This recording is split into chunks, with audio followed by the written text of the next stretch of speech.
وإذ قال موسى لقومه إن الله يأمركم أن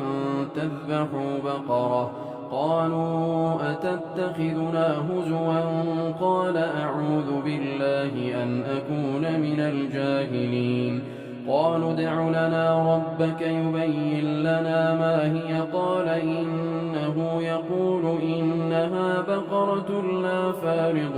ولا بكر عوان بين ذلك فافعلوا ما تؤمرون قالوا ادع لنا ربك يبين لنا ما لونها قال إنه يقول إنها بقرة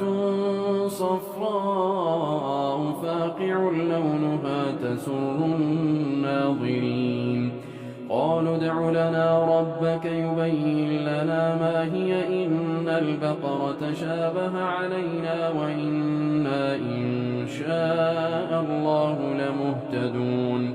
قال إنه يقول إنها بقرة لا ذلول تثير الأرض ولا تسقي الحرث مسلمة لا شية فيها قالوا الآن جئت بالحق فذبحوها وما كادوا يفعلون وإذ قتلتم نفسا فادارأتم فيها والله مخرج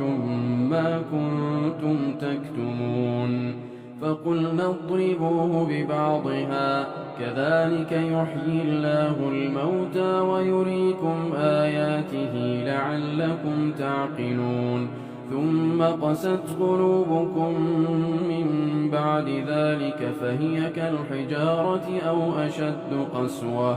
وإن من الحجارة لما يتفجر منه الأنهار وإن منها لما يشقق فيخرج منه الماء وإن منها لما يهبط من خشية الله وما الله بغافل عما تعملون